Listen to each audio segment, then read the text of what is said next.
What's good? What's good? What's good? What's good? What's good? What's good? What's good? What's good? What's good? What's good?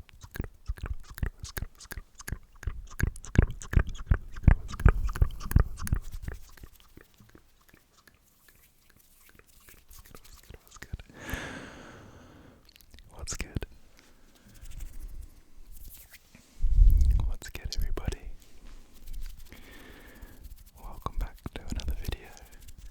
Welcome back to Belvedere ASMR. So, for today's video, we've got something that I've kind of done before, here and there, but I've never done like a dedicated video. And I think someone suggested this a while ago when I spoke about some books in one of my videos. And so, for today's video, I have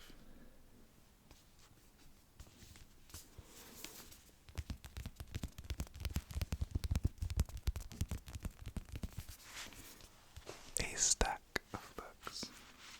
So, these four are the 4 books that I've read in the last couple of months.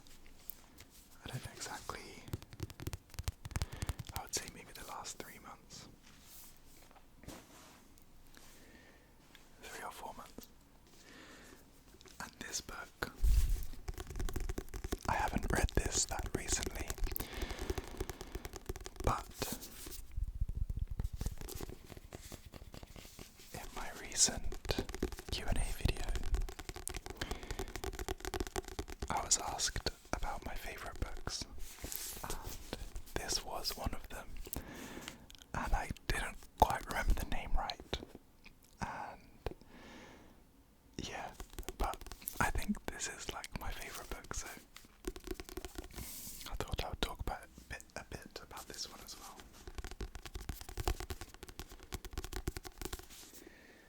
But basically, the idea for this video is to just ramble a bit about some books,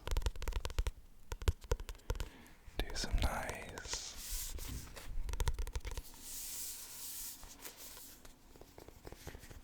book tapping, do some page sounds, and yeah, just chill together for a bit, just for a bit.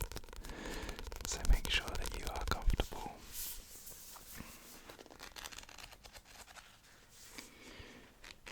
Make sure that you are comfortable.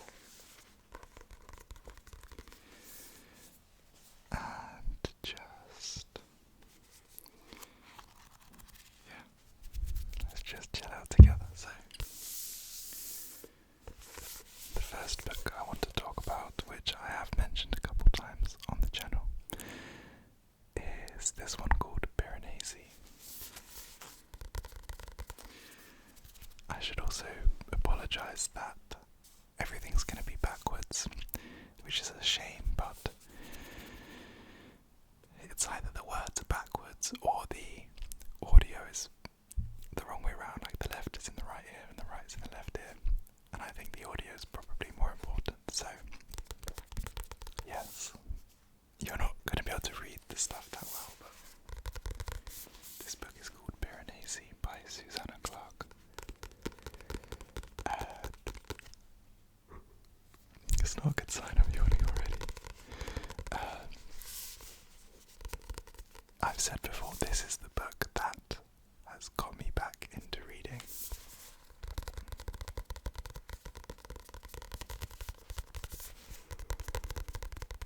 So yes, this is an important book to me, because I loved reading a lot when I was younger. I used to read all the time, and then as I got older,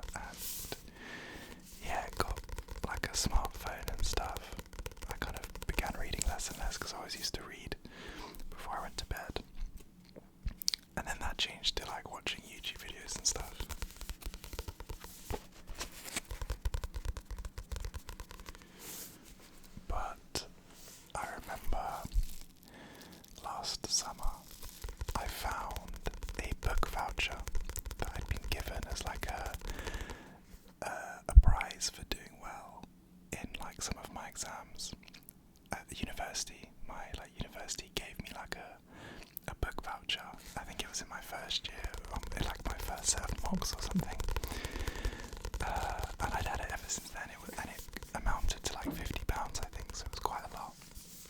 And I found this voucher, and it kind of inspired me and made me feel like I wanted to go and get some books. So I did like a bit of, I wouldn't call it research, but I looked up some like YouTube videos, because I honestly had no idea where to even begin. There's so many books. So I just watched some videos of YouTubers who talk about books.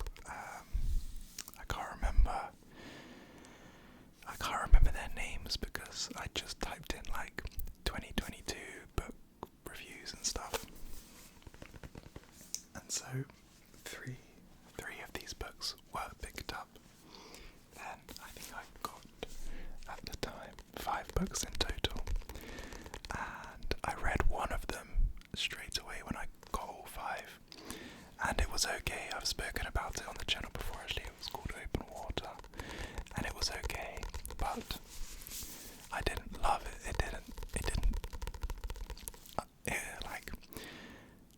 I felt like after I started reading it, I was reading it to finish it rather than reading it because I enjoyed it. And so then there was a few months, pretty much until, I don't know, it was maybe April or something, when I started, April or May, I think, when I started reading this one. But as soon as I started this one, I was like, okay, now I remember the feeling of like not being able to wait to be able to carry on reading. I think I read this book in like a week, which I know isn't like super fast considering it's quite small, but yeah, it's very fast.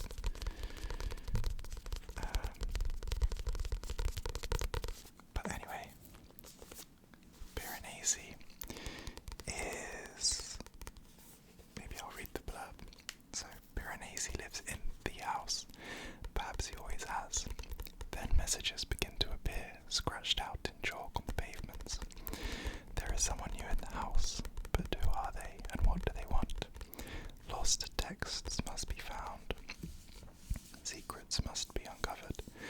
The world that Piranesi thought he knew is becoming strange and dangerous. The beauty of the house is immeasurable, its kindness infinite. It's interesting reading that back because I'm pretty sure.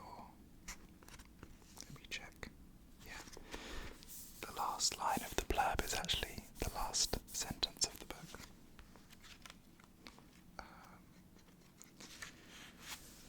So basically the blurb isn't super, what's the word? I don't know, enlightening, I guess.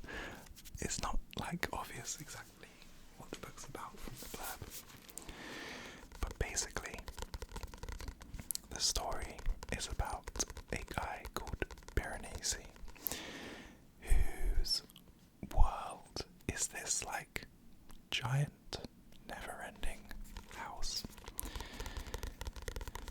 And the whole time it can be quite confusing because this house is basically, it's got 3 stories, and each story is like very big, like chambers, high ceilings, and each room is filled with statues. And basically Piranesi has been living in this house for at least, I can't remember how many years, let's say 10 years, at least 10 years. And before that, they don't remember anything about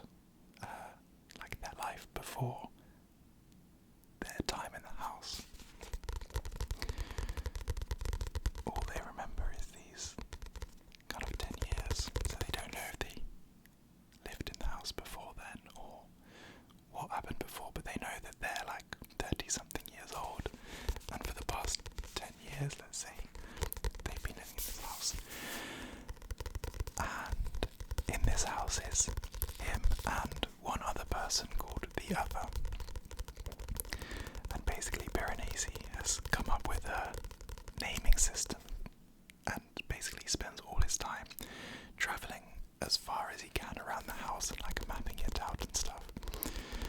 But because there are so many rooms in the book, they're all named. It's intentional, but it's named like the house is divided into sections called vestibules. Then there's the different floors, and then each vestibule has the rooms which are called halls, and then the halls have numbers and directions. So each room, it will be like the 12th most northern hall in the 12th vestibule on the second floor or something.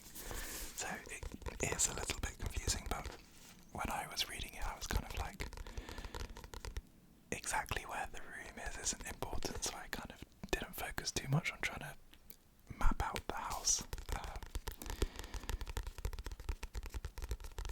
There are some halls that come up like fairly frequently, so you kind of learn those ones and what those ones are. But anyway, it's a really cool story because it's like a mystery, because I guess at the start of the book everything seems kind of certain. Piranesi is certain of his existence and like his purpose and everything. And as the book goes on, you are kind of discovering what the real situation is as he is. So you're learning along with him, and there's quite a good system of, like, I guess throughout the book you are slightly ahead of where he is, so you can kind of predict what's going on, but you get hints. He has like an intricate series of journals, and so it's quite a clever way. I mean, the whole book is basically written as if you're reading his journal entries, but occasionally you'll get past entries that he's like reading on a particular day, and so this is useful for giving you like little bits of information so you can start to piece the puzzle together along with him. But it's a really cool, interesting book. It's very, otherworldly. There we go.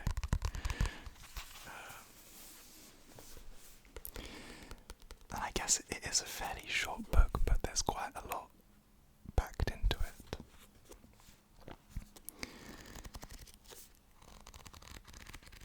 It's also a very interesting ending, I found. I don't want to ruin the books, I don't want to give spoilers away, but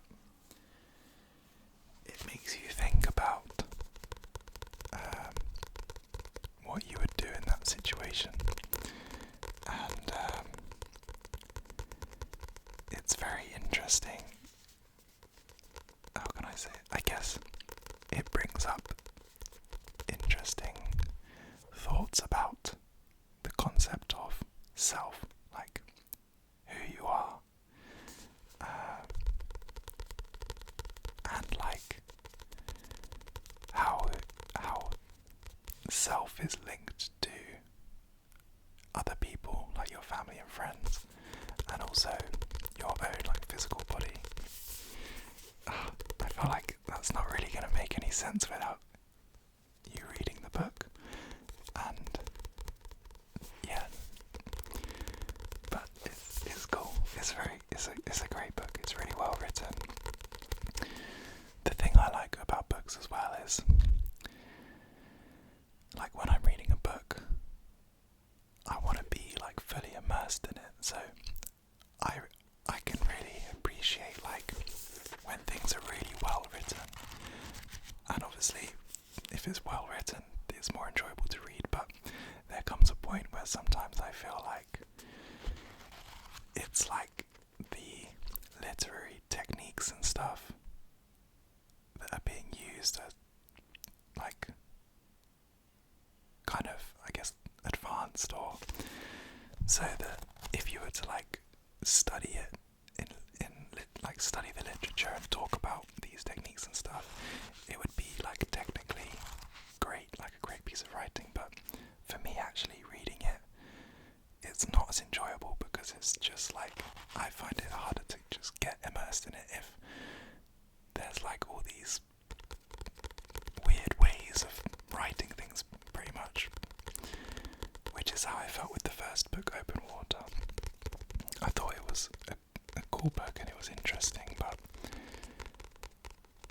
in some ways it's like,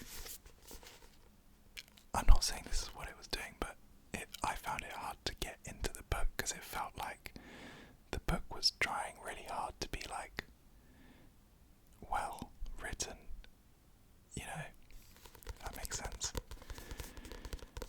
Whereas this one, it's like, and the other books I'll talk about, Hamnet in particular, they're like really nicely written, but it's still easy to just read and enjoy. I think it's probably because I haven't been reading a lot. Sometimes if the like literary techniques are, I guess, more advanced, it kind of like goes over my head. I haven't got the like analytical side down yet, and maybe I won't ever. But yeah, sometimes they'll be saying something, and it might be obvious to someone who's like is better at literature than me. But for me, I find it hard sometimes to know exactly like what they're saying. Anyway, so that was Piranesi. I would definitely recommend it. I know the last time I spoke about this, I had some people comment that they either read it or had good things. So yes, if you're thinking about it, I would definitely read this. It's like it's a good read. It's like a easy read, but it's very enjoyable.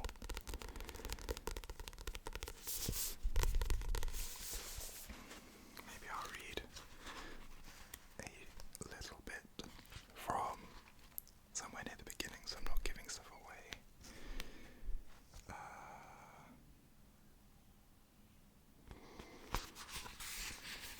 So this is a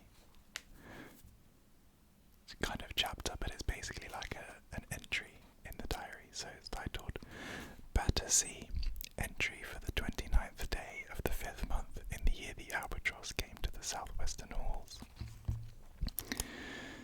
The morning at 10 o'clock I went to the second southwestern hall to meet the other. When I entered the hall, he was already there, leaning on an empty plinth, tapping at one of his shiny devices. He wore a well-cut suit of charcoal wool and a bright white shirt that contrasted pleasingly with the olive tones of his skin. Without looking up from his device, he said, "I need some data." He is often like this, so intent on what he is doing that he forgets to say hello or goodbye or ask me how I am. I do not mind. I admire his dedication to his scientific work. "What data?" I asked. "Can I assist you?" "Certainly," he said. "In fact, I won't get far if you don't. Today, the subject of my research is..." At this point, he looked up from what he was doing and he smiled at me. "You." He has a most charming smile when he remembers to use it. "Really?" I said. "What are you trying to find out? Do you have a hypothesis about me?" "I do." "What is it?" "I can't tell you that. It might influence the data." "Oh, yes, that is true. Sorry."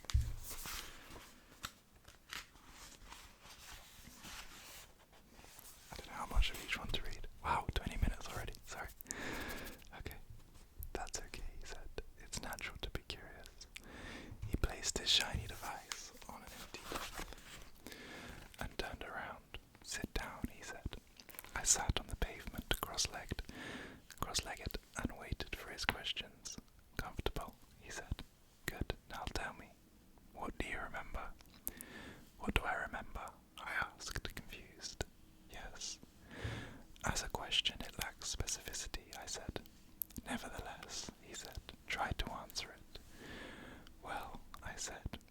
suppose the answer is everything.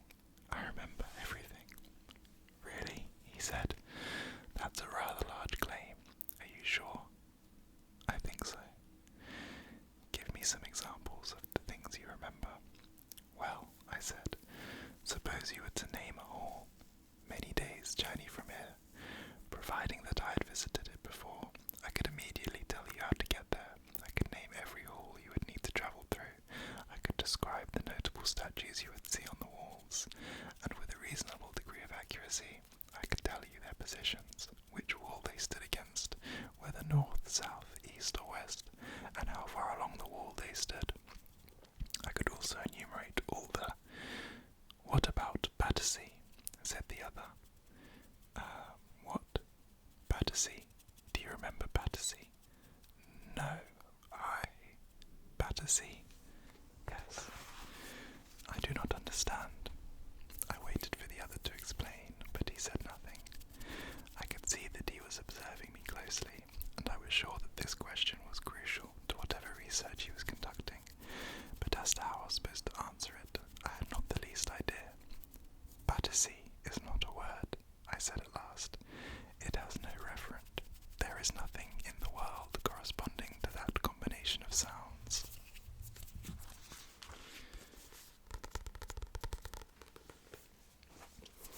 So that was Piranesi. And I will talk about this one next since I mentioned it. So this one is called Hamnet by Maggie O'Farrell. This is the book I read most recently. I just finished it the other week. And this book was really, really well written. I loved this book. In terms of its descriptions and the way it really paints a picture. And also the way it describes emotions is really interesting, and the characters are really interesting. But basically, this book is like a fictional interpretation of what Shakespeare's family life could have been like. So it takes kind of what is known about his life, so all the characters in it are based on real people, and try to include little things about them that are known, and stuff about his childhood home and stuff.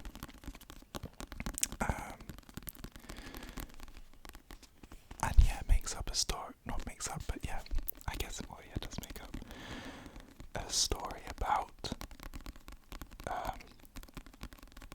Shakespeare's upbringing, how he met his wife, and how they came to have their children, and their son, who was called Hamnet, died at a young age. I think he was 9 or 11 or something. And so it's basically a story about how that might have happened, and how that could have affected their family. It's interesting because the whole time all the characters are named apart from Shakespeare himself. He's always just referred to as either him or his father was a glover, used to make gloves, so they might call him the glover's son, or Agnes's wife, or Hamnet's father. It's always that. They never name him William, which is interesting. And it's not they're trying to hide it, because in the book he goes off to London and becomes a successful playwright, and comes back and buys them houses and land and stuff. But yeah, it's never explicitly mentioned, which I guess is just an interesting detail. I'll read the blurb. On a summer's day in 1596, a young girl in Stratford-upon-Avon takes to her bed with a sudden fever. Her twin brother, Hamnet, searches everywhere for help. Why is nobody at home? Their mother, Agnes. I don't know,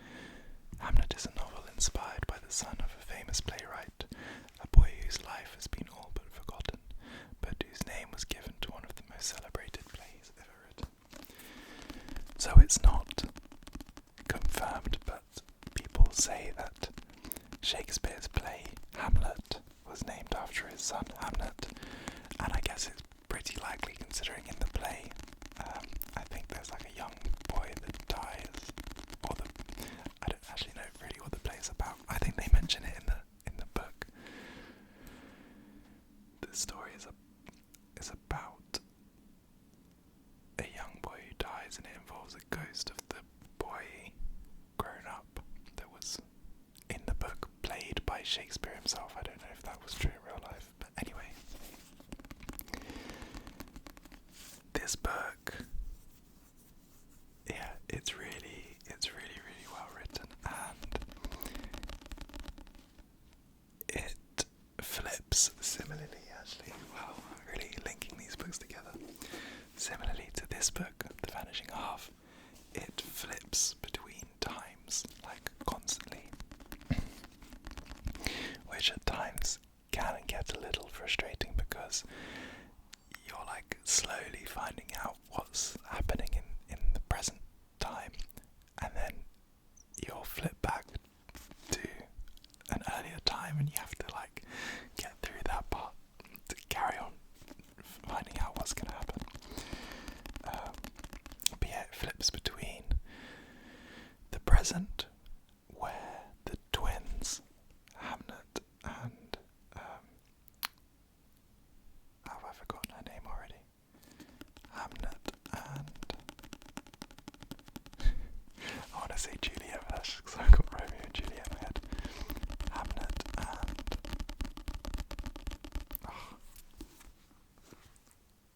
hold on.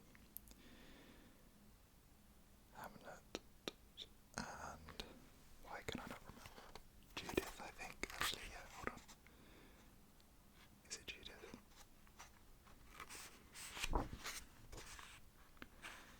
Is it Judith?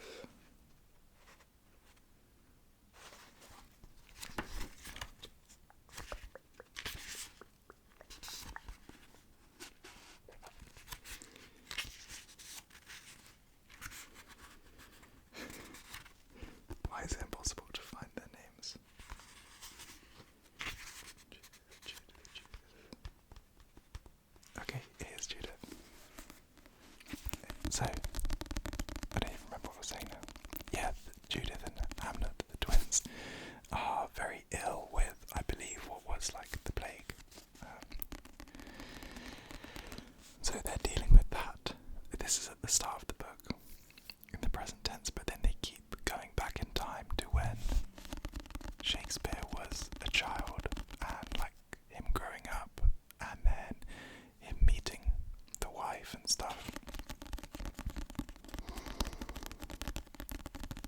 So yeah, it's interesting how you kind of have different stories at different points in their lives unfolding at the same time.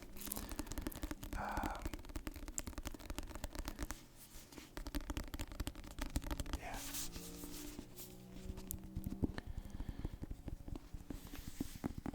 I would say, not that the ending's bad, but I would say the ending did feel slightly rushed and I guess a bit abrupt, but I think it still finishes off the book in a way where it kind of everything makes sense and you're left with, you kind of understand, because it's kind of a story. This isn't a spoiler because it says it in the blurb, but Hamnet dies. I think I already said that anyway. And it's kind of a story about how the different people in the family handle this and the grief. And it kind of all makes sense at the end in terms of understanding how different people deal with the grief in different ways. Yeah.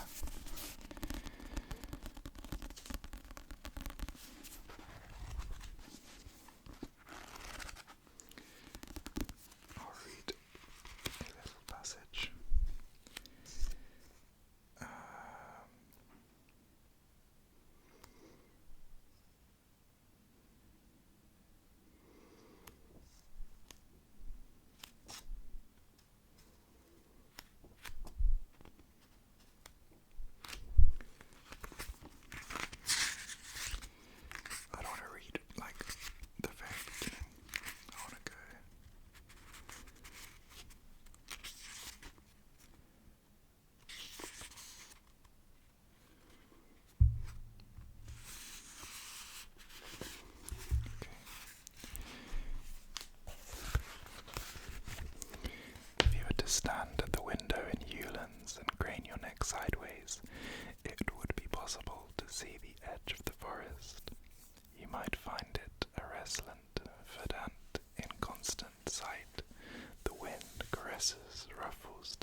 mass of leaves.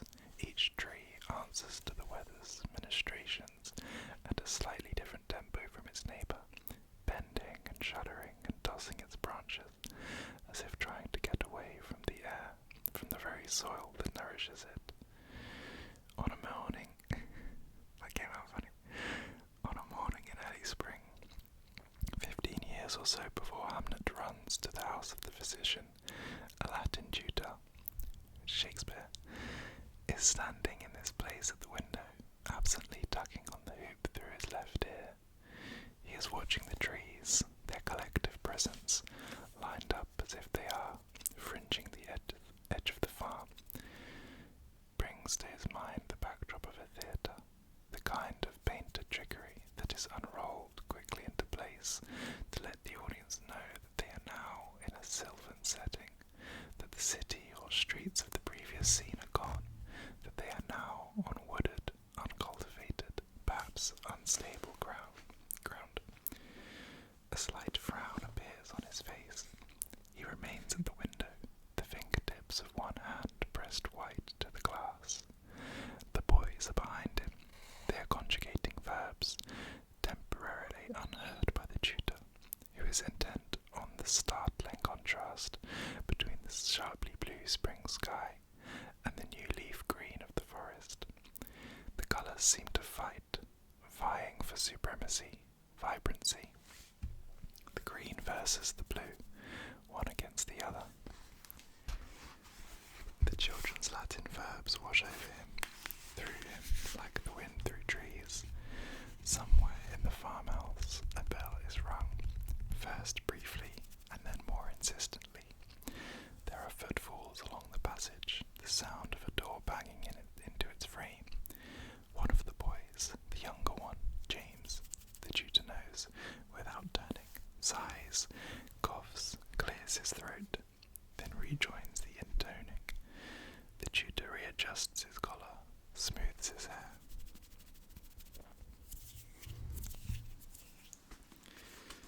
I think you can, just from that little bit alone, you can kind of see how descriptive the writing is. It's really good. It's really immersive. Okay. So, the next book, which as I mentioned also flips between times frequently, is this one called The Vanishing Half by Britt Bennett.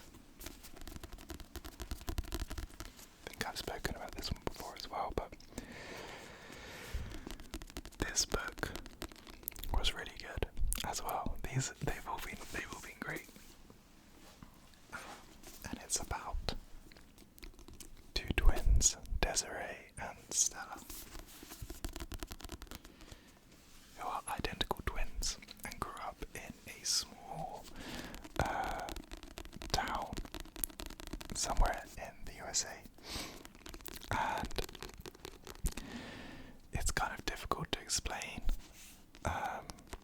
but it's basically a black community, but over the years they've kind of developed socially a preference for like paler skin, and so kind of like selective breeding is a very like biology term, but through like,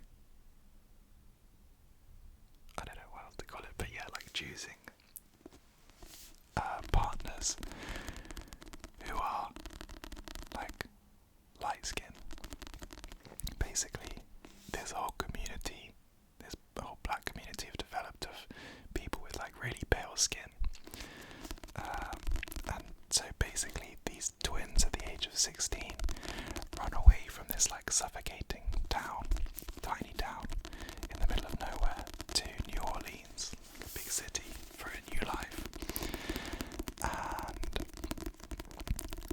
basically one of them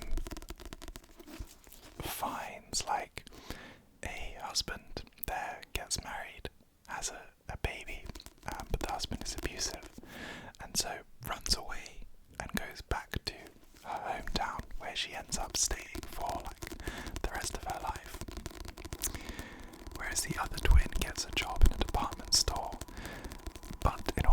this job, it's like 1960s America, so has to pretend to be white and manages to, like, they call it passing over, manages to do that and gets this job and ends up falling in love and running away again with her boss, who's like a white guy, and they go to this like gated community in LA, and so the two twins live completely separate lives, which then become kind of crossed again when their daughters end up meeting in LA.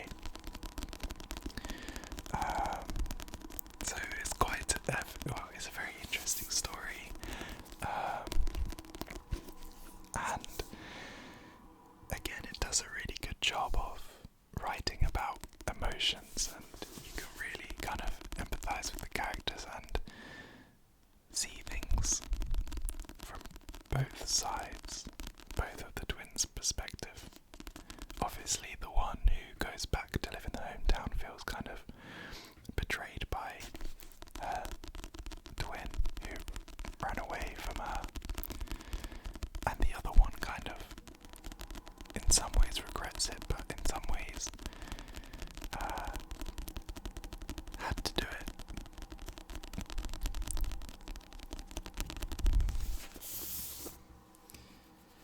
Again, with this one, I didn't love the ending. I thought it ended a bit abruptly,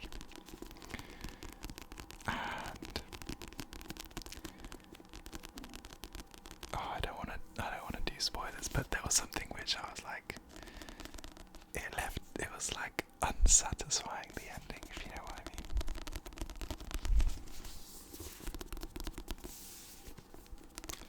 But overall, I think the book's really interesting and covers a lot of like interesting issues, and like, yeah,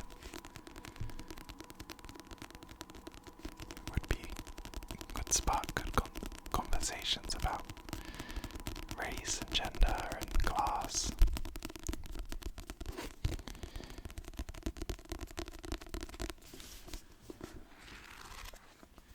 I'm sure my sister, who studied human, social and political sciences, would like it.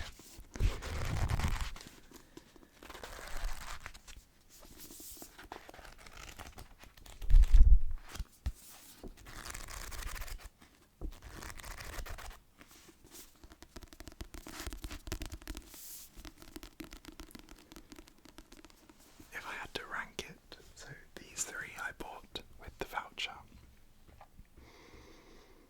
I would probably rank them.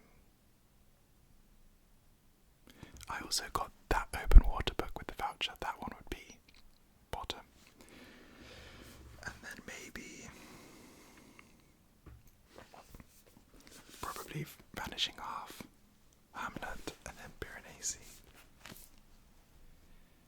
But I really loved all of these books and would read them again. I'll read a short section of Vanishing Half.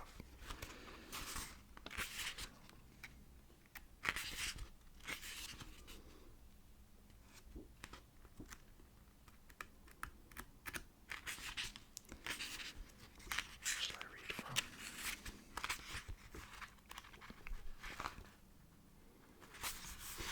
Let's go. Chapter 3. Leaving Mallard, which was the small town, was Desiree's idea, but staying in New Orleans was Stella's. Those are the twins. And for years, Desiree would puzzle over why. When the twins first arrived in the city, they found work together in the mangle room at Dixie Laundry, folding sheets and pillowcases for $2 a day. At first, the smell of clean laundry reminded Desiree so much of home, she nearly cried. The rest of the city was filthy, urine-splattered cobblestone, garbage cans overflowing onto the streets, and even the drinking water tasted metallic. It was the Mississippi River.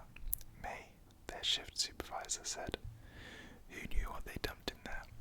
She was born and raised in Kenner, not far out of the city, so she was amused to witness the twins disorienting welcome. When they'd appeared at Dixie Laundry one morning, breathless and late after the annoyed streetcar driver left them fumbling for change on the curb,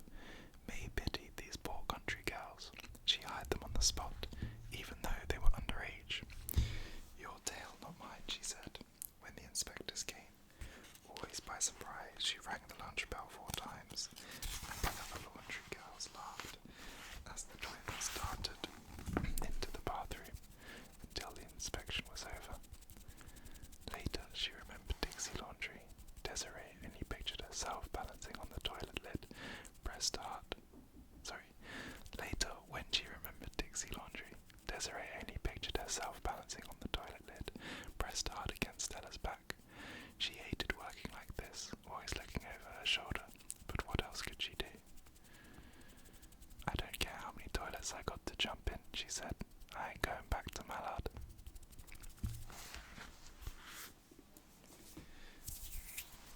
In the interest of time, I'll move on to the next book, which is, I won't talk too long about this one, but it's funny because basically I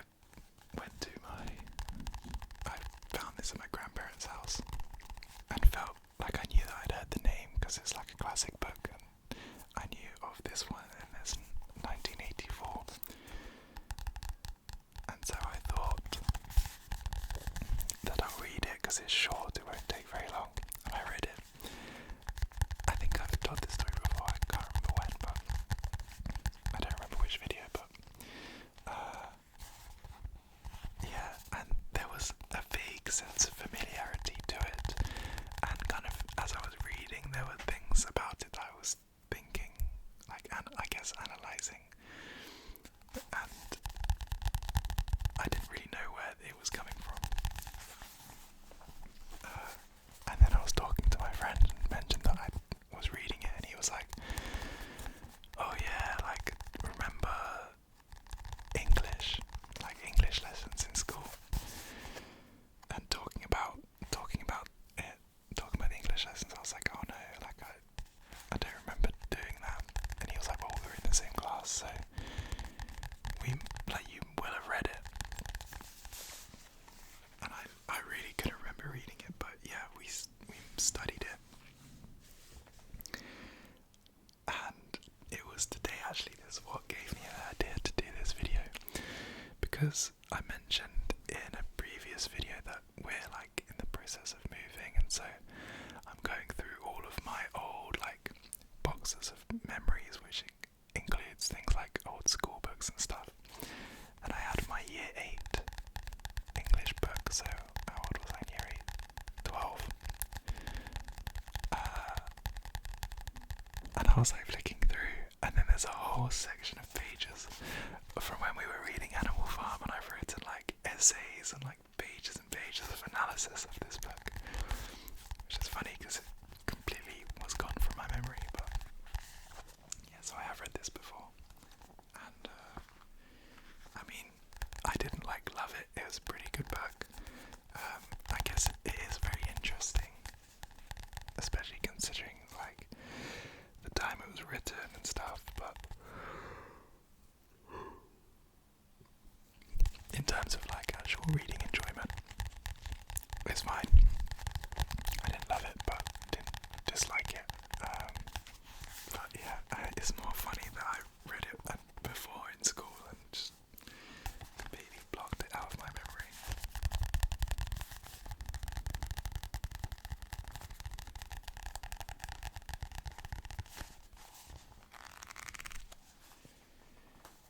Okay, and just quickly, at the end,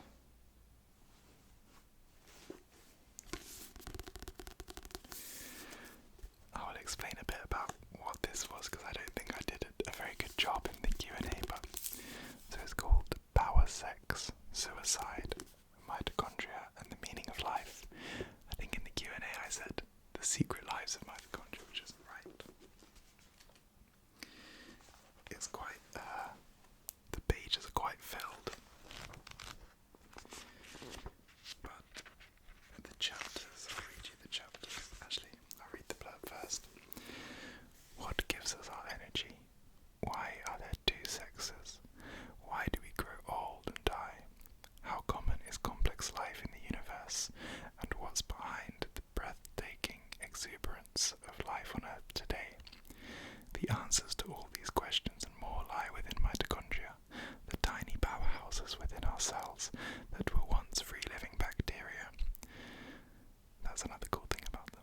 Seeking answers to some of the biggest questions in biology, this book looks at our world from the viewpoint of mitochondria, from the rise of complex life to the search for our own origins, from sex, fertility, and death to the prospects of immortality.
cell, rather than them just like fighting.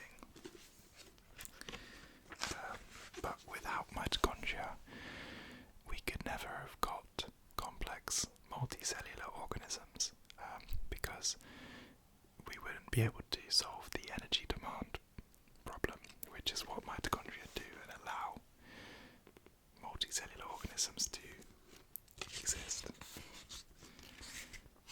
But the chapters give you an idea of, so we've got the origin of the eukaryotic cell, so that's talking about what I just mentioned, going from a free-living organism to part of a cell, the vital force, proton power, and the origin of life. So that's talking about how mitochondria actually make energy using things called proton gradients, so gradients of hydrogen ions across a cell membrane. That's basically what is like potential energy that's used to make actual, I guess, chemical energy in the form of bonds in ATP. Sorry.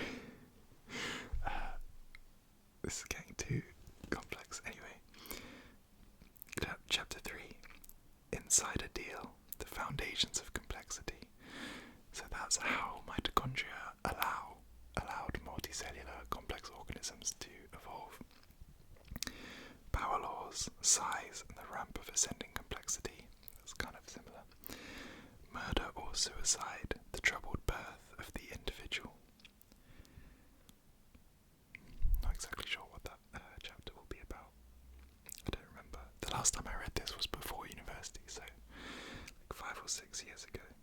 Battle of the Sexes, Human Prehistory, and the Nature of Gender. That's talking about how mitochondria basically is the reason for there being 2 biological sexes, and why and how that's the case. And chapter 7, The Clock of Life, why mitochondria kill us in the end. That's basically about how mitochondria are a huge cause of aging through the creation of things called oxygen-free radicals, which damage DNA and stuff. And there's other reasons as well. But yeah, it's a really cool book. I don't remember how readable it is if you've never really studied biology. I'm sure that it's meant to be, because it's a book, so I'm sure it's meant to be able to be read by anyone if you've got some kind of interest in science. But if you are interested in science, then 100% I would recommend reading this. It's such a good book.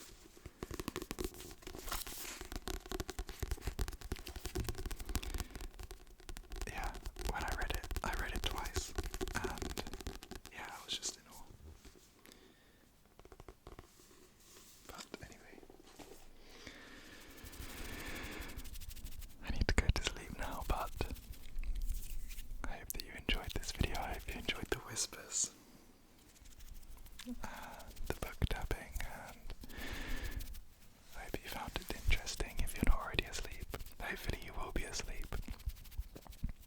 The main point of the video wasn't educational, it was to kind of ramble on enough that you would drift off, because you'd realise that what I was talking about you don't really need to know. It's just an hour of random opinions on books. I didn't plan any of what I just said. I kind of just picked the books off the shelf and started talking about them from what I remember about reading them. But I've never reviewed books before, so I don't really know what people normally say. But yeah, first time for everything. I'm about to start reading a book called 100 Years of Solitude. I can't remember who it's by. It's a book set in Colombia and originally written in Spanish. Spanish by a Colombian, I believe. But I'm obviously reading the English translation version. But yeah, I'm going to read that next. And that's the last book from the ones that I got with the voucher. So after that, I think I'll need to rummage my shelves, see if there's anything that I haven't read before that I would want to read, or buy some more. So if you have any book recommendations, then let me know. I'm kind of down for anything really. I don't have particularly strong preferences. I mean, I'm more interested right now in reading fiction books just because with the PhD I'm reading a lot of papers and stuff, so it's quite nice to read something just like for fun rather than for learning. Sometimes it's more stressful reading a book because there's like non-fiction, because I feel like I need to like remember the stuff, whereas with a fiction book, as long as you're enjoying yourself, it doesn't really matter. So yeah, let me know